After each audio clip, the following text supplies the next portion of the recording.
안녕하십니까. 세상을 읽어주는 남자 이성훈입니다. 오늘은 삼성이 왜 파운드리 분사를 할 수 없는지에 대해서 말씀드리겠습니다. 이 삼성 파운드리가 TSMC와의 격차를 좀처럼 좁히지 못하면서 이 파운드리 사업부가 삼성에서 독립해야 TSMC 추격이 빨라질 것이란 얘기를 하는 분들이 적지 않습니다. 하지만 일전에 말씀드린 대로 그런 진단은 반쪽짜리에 불과합니다. 삼성 파운드리가 독립해야 좋은 이유를 댈 때는 삼성이 종합 반도체이기 때문에 누리는 부분에 대해서는 눈 감고 얘기를 하십니다. 사안을 단편적으로 보고 편의적으로 근거를 찾기 때문에 그런 진단을 한다는 게 개인적인 생각입니다. 이런 점을 천천히 짚어드리겠습니다. 일단 삼성이 파운드리를 분사하면 쉽지 않은 이유는 투자 부담 때문입니다. 지금의 파운드리 투자는 규모가 엄청납니다. 이 삼성 파운드리는 TSMC와 비교할 때 업력이 짧습니다. 삼성 입장에서는 고객군이 다양하지 못합니다.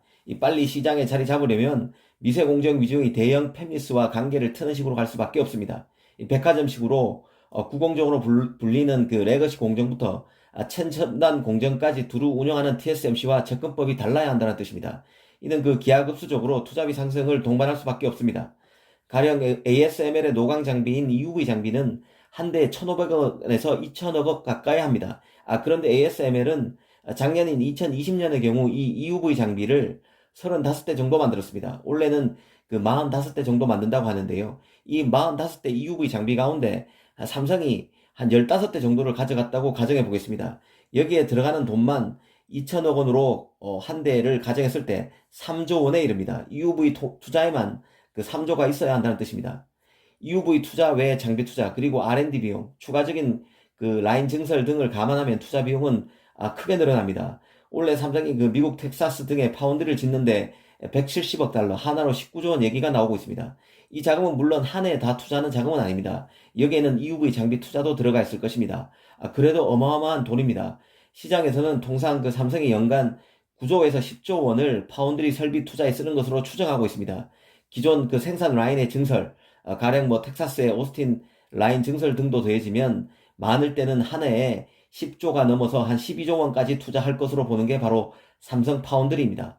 그런데 삼성의 연간 영업이익은 지난해인 2020년 기준으로 36조 원 수준입니다. 원래는 50조 원을 얘기하기도 하지만 작년 기준으로 봤을 때 36조 원 수준입니다. 여기서 반도체만 발라내면 20조 원이 채 안 됩니다. 19조 원 정도 되는데요.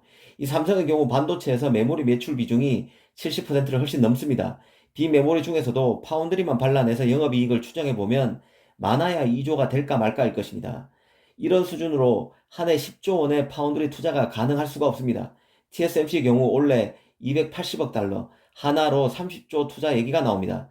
TSMC의 이익이 그만큼 대단하다는 뜻이고 고수익 구조를 만들었다는 뜻입니다.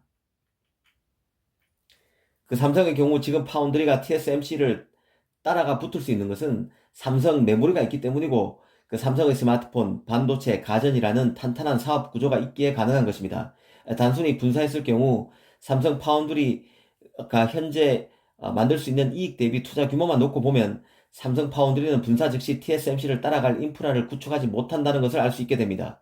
더구나 삼성이 파운드리 수주 단가를 낮춰서 이미 시장에서 기득권을 누리고 있는 TSMC와 경쟁할 수 있는 것도 이 삼성의 탄탄한 사업 포트폴리오 그리고 시스템 반도체를 하면서 이 파운드리도 하는 데 따른 비즈니스의 시너지 등의 장점이 있기에 가능한 것입니다. 가령 퀄컴의 스냅드래곤 제품을 갤럭시에 탑재하고 있고 또 파운드리에서 스냅드래곤 제품을 만들기도 합니다. 삼성 입장에서는 삼성 파운드리로서는 스냅드래곤 칩을 수주하기 위해서 갤럭시의 스냅드래곤 탑재 비중을 조절하는 식으로 활용할 여지가 있습니다.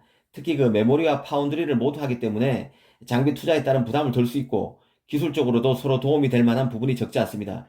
지금 삼성이 퀄컴, 엔비디아 등 굵직굵직한 팹리스와 거래를 트는 데는 종합 반도체로서 삼성의 이점이 100분 활용되고 있기에 가능한 것입니다.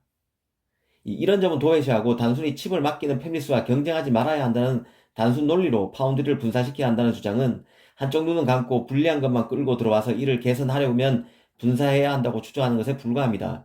그리고 애플 같은 업체가 삼성이 꼭 경쟁사로 설계가 유출될 가능성이 있기 때문에 칩을 안 맡긴다는 것도 이 단순 논리에 불과합니다.